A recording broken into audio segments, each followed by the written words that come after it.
bismillaahi raxmaani raxiim assalaamu calaykum waraxmatullaahi tacaala wabarakaatuh kulanti wanaagsan daawadayaal meel walbo aad joogtaan kuna soo dhawaada barnaamijka falaqeynta ciyaaraha Sooyaal TV oo habeen walba oo talaado baxayso arbacana soo galiso aad ka dheehataan shashada Sooyaal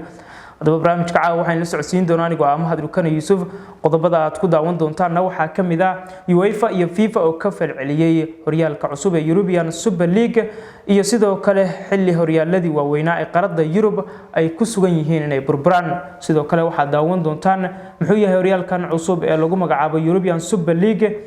iyo sidoo kale cidda asaastay ujeedka loo asaasay iyo waqtiga la ciyaari doono qodobada kale aad daawan doontaan waxa kamid ah madaxweyne John Laporte oo ka warbixiyay halka ay marayaan wadaxaajoodka ay Barcelona kula jirto laacibkeeda Lionel Messi sidoo kale waxa daawan doontaan kooxda kubadda cagta ee Liverpool oo markaasi bedelka Sadio Mane ka dhex aragta kooxda kubadda cagta Barcelona iyo sidoo kale tababare Jose Mourinho oo laga ciriyay shaqada kooxda kubadda cagta ee Tottenham qodobada kale aad daawan doontaan waxa kamid ah horyaalada kala duwan ee qaarada Yurub oo usbuucan markaasi la ciyaaray ayaan faaqidaad kaga haynaa horyaalka Premier League oo midka ugu xiisaha badan oo kulamo xiiso badan laga ciyaaray sidoo kale horyaalka Talyaaniga ee Serie A oo isagana kulamo xiiso badan laga ciyaaray iyo Ligue 1ka Faransiiska Bundesliga Jarmalka iyo La Liga iyo sidoo kale FA Cup-kii oo afardhamaadkiisa la ciyaaray Copa del Rey oo isagana finalkiisii ay markaasi ciyaareen Barcelona iyo Athletic Bilbao qodobadaas iyo qodobo kale oo faahfaahsan ayaa daawan doontaan marka hore u diyaar garooba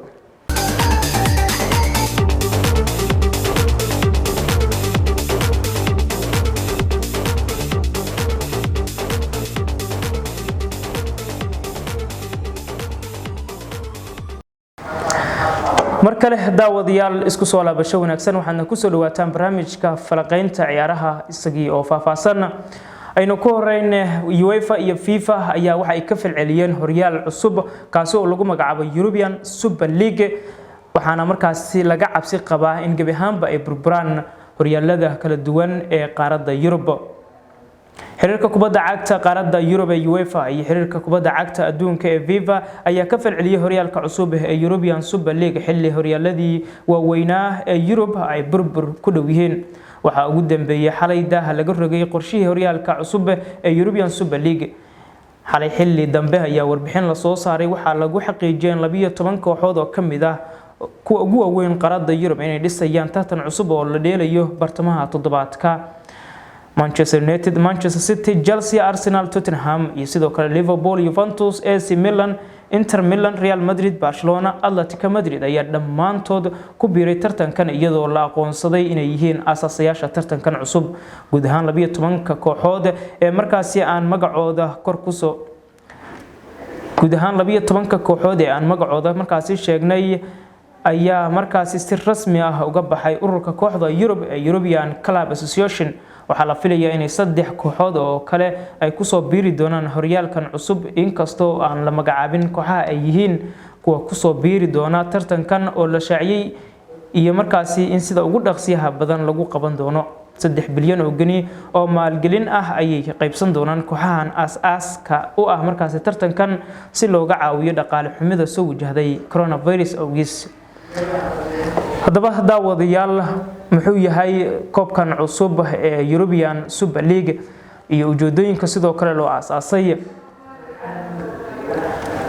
waxa xalay si rasmi ah markaasi loogu dhawaaqay tartankan ay ku mideysan yihiin 12 kamid ah kooxaha ugu waaweyn qaarada Yurub kaasi oo loo bixiyay European Super League tartankan cusub ayaa waxa la sheegay inay markaasi gadaal ka riixayaan oo ay hirgelinayaan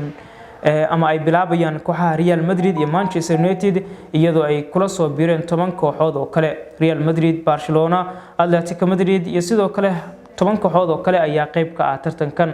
ujeedada ugu weyn ee tartankan cusub loo aasaasay ayaa ah inay markaasi isku arkaan kooxaha ugu waaweyn qaarada Yurub kaasi oo lid ku ah tartamada ay qabato UEFA sida Champions League, Europa League iyo sidoo kale kuwa kale ee soo raaca xiriirka kubadda cagta qaarada Yurub ee UEFA ayaa doonayay inay markaasi balaariyaan tartanka Champions League oo ay u qayb oo markaasi ay gaarsiiyaan inay ka qayb galaan ilaa 36 kooxood halka haatan ay 32 kooxood ay ciyaaraan sida darteed kooxahan waaweyn ayaa markaasi ka soo horjeestay qorshaha UEFA oo sameystay tartankan cusub wali daawadayaal waxaynu ku guda jirnaa barnaamijka xiisaha badnaa ee falanqeynta ciyaaraha madaxweynaha kooxda kubadda cagta Barcelona ayaa waxa uu ka warbixiyay wadaxaajood ay kula jiraan kabtanka kooxdaasi Lionel Messi iyo xulka qaranka Argentina. madaxweynaha cusub ee kooxda kubadda cagta Barcelona Joan Laporta ayaa dadaalo fara badan gelinaya sidii uu Lionel Messi baaqi uga sii ahaan lahaa garoonka Camp Nou, waxaana lagu soo waramayaa inay socdaan wadahadallo uu la qaadanayo wakiilka iyo aabaha kabtankaasi ninka lagu magacaabo George Messi, iyadoo qandaraaskan uu Messi kula jiro markaasi Barcelona uu dhici doono 30 bisha June ee bartamaha sanadkan. sidoo kalena wali aysan jirin wax heshiis ah oo la isku afgartay. haddana madaxweyne Laporta ayaa qirtay ama qeexay inay wada hadalladu u socdaan sidii ay kooxda reer Spain doonaysay. si kastaba ha ahaatee waxaa dib u soo noolaatay rajada ee Messi baaqi uga sii ahaan karo kooxda reer Catalan tan iyo markii xilka madaxweyne loo doortay Joan Laporta oo xiriir wanaagsan la wadaaga kabtanka xulka qaranka Argentina iyo kooxdaasi Barcelona. daawadayaal waxaynu ku guda jirnaa qaybihii dhexe ee barnaamijka falanqeynta ciyaaraha ee tababarihii kooxda kubadda cagta Tottenham Jose Mourinho ayaa shaqada laga eriyay kadib guuldarooyin fara badan oo isxiga oo markaasi uu kooxdaasi u soo hoyay. kooxda kubadda cagta Tottenham Hotspur ayaa shaqada ka ceerisay tababaraha Jose Mourinho sida ay ku dhawaaqday Spurs Gordon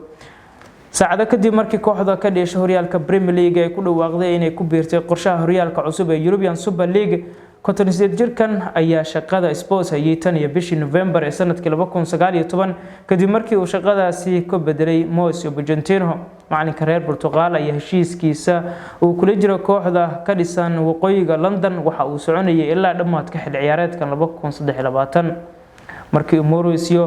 markii uu Mourinho qabtay shaqada Spurs. kooxdu waxay ku jirtay kaalinta 14aad ee kala sareynta horyaalka Premier League, laakiin waxa uu ku hogaamiyay iyaga kaalinta 6aad si ay markaas u xaqiijiyaan soo bixitaanka Europa League.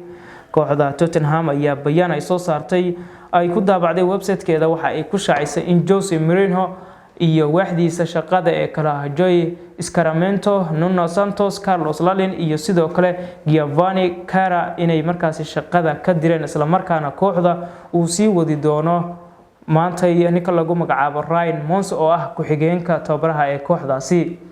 wali daawadayaal barnaamijka ayaynu ku guda jirnaa. kooxda kubadda cagta Liverpool ayaa bedelka ciyaaryahanka reer Senegal ee Sadio Mane waxa ay ka dhex eegaysaa kooxda kubadda cagta Barcelona.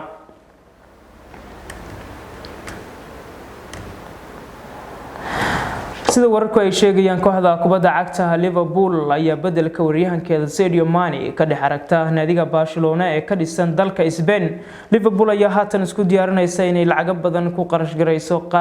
garabka kooxda Barcelona ee Ousmane Dembele sida uu bedel ugu noqon lahaa waryahanka reer Senegal ee Sadio Mane. waxay ahayd Mane xilli ciyaareed niyad jab leh kaasi uu dhaliyay kaliya 12 gool tartamada oo dhan iyo 5 gool oo kaliya tan iyo bilowgii sanadkan, iyadoo kooxda tababare Jurgen Klopp laga reebay koobab walba oo ay markaasi ka qayb galisay isla markaana aysan qaadi karin wax koob ah fasal ciyaareedkan.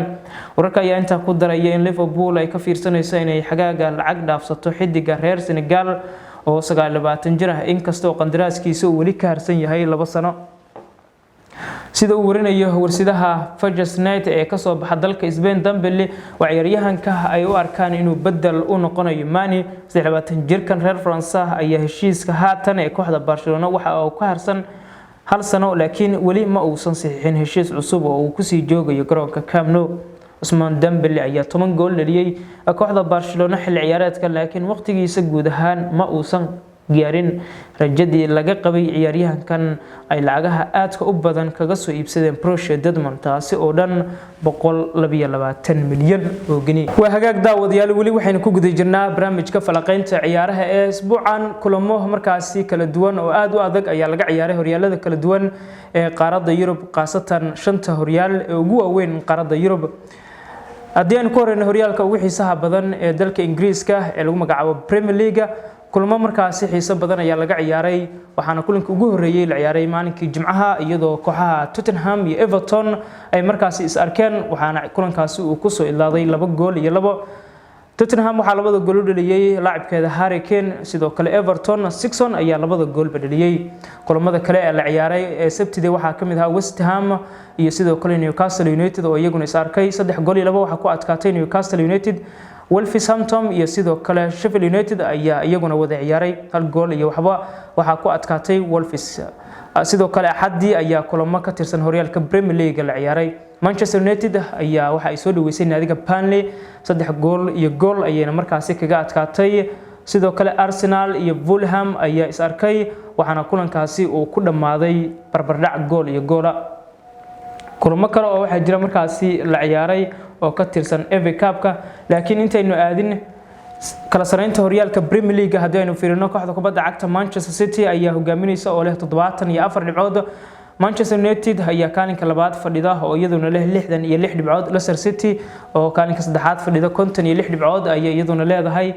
West Ham United ayaa kaalinta afraad ku jirta oo leh 55 dhibcood Chelsea waxay leedahay 54 dhibcood oo iyadu ku jirta kaalinta shanaad dhanka kale FA Cup-ka ayaa la ciyaaray wareegiisa afar dhamaadka Manchester City iyo Chelsea ayaa kulan aad u xiiso badan ku ciyaaray gegida Wembley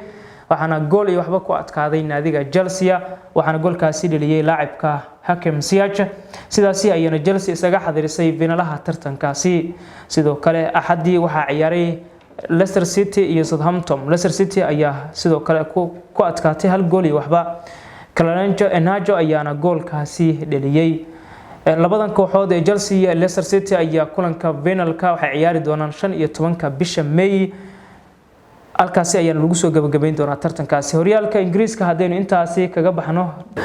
sidoo kale horyaalka La Liga ee dalka Spain ayaa isna waxa laga ciyaaray kulamo xiiso badan oo markaasi waxa isku soo dhawaaday kooxaha markaasi hogaaminaya tartankan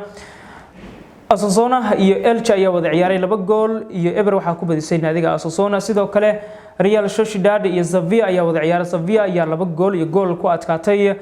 naadiga Alvesna waxay markaasi 1 gool iyo waxba kaga adkaatay naadiga Hooska Atletico Madrid 5 gool iyo waxba ayay dirtay naadiga Eibar sidoo kale Betis iyo Valencia ayaa barbardhac 2-2 markaas isla dhaaf waayay naadiga Getafe iyo sidoo kale Celta Vigo ayaguna Eber iyo Eber ayay markaas isla dhaaf waayeen Cateve iyo Real Madridna Eber iyo Eber ayay iyaguna isla dhaaf waayeen Villarreal 5 gool iyo waxba ayay iyaduna dirtay naadiga Levante sidoo kale koobka markaasi Del Rey ee ka tirsan